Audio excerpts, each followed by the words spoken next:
Bonjour à tous, nouveau quintet flash ce vendredi, direction Vincennes à l'occasion du prix de Château-Renard. 16 mâles et ongres âgés de 7 à 11 ans vont s'affronter sur les 2700 mètres de la grande piste, un lot très bien composé où beaucoup de protagonistes se sont déjà mis en évidence au cours du meeting et on voit ça tout de suite avec mon analyse.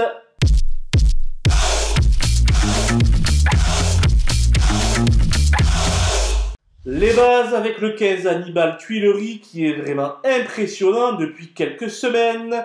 Il vise la passe de 3 et s'annonce de nouveau très difficile à devancer.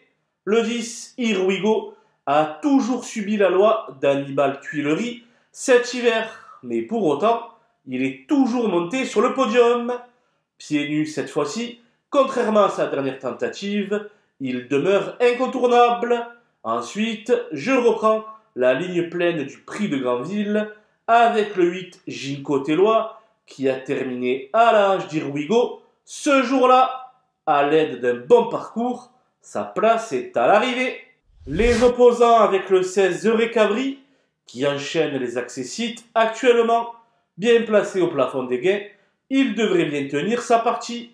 Le 11 Gaucho Giel revient à Vincennes où il s'était imposé lors de son unique tentative dans la catégorie des amateurs. Cheval au mental d'acier, il doit être impérativement retenu en haut rang. Le 14, Gold RP, fait preuve de constance depuis de nombreuses semaines. Même s'il semble barré pour la victoire, les places lui sont largement accessibles. Le 3, Selecting News, vient d'afficher de nets progrès à l'occasion de son déplacement sur la Côte d'Azur. Estimé par Thierry Duval d'Estaing, il a sa place dans la combinaison gagnante. Mon coup de poker sera le numéro 6 Pinto Bob, qui n'est pas au mieux de sa forme, mais qui redescend de catégorie. Confié pour la première fois à David Thomain, cela pourrait lui permettre de refaire surface.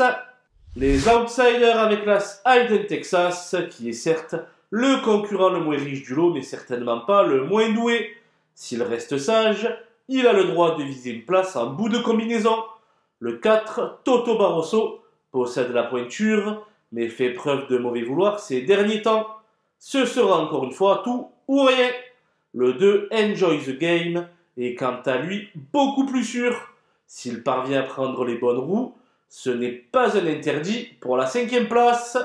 Le 7, Belzebudget, est confronté à une inconnue. La distance beaucoup plus longue qu'à l'accoutumée. Mais s'il s'y adapte, il pourrait bien jouer les troubles fêtes. Le 9, Sahara Jeburn, peu en verve sur les parcours de tenue de la grande piste. Et le 12, Espoir du Noyer, lauréat récemment réclamé, devront compter sur des défaillances pour prendre un petit chèque. J'ai écarté le 13, Easton of My Life, hors de forme, et le 5, Gardner Show, qui gardera ses fers. Voilà, nous avons passé en revue les 16 partants de ce prix de Château-Renard. Je vous laisse avec ma sélection et les conseils de jeu. Bonjour à tous!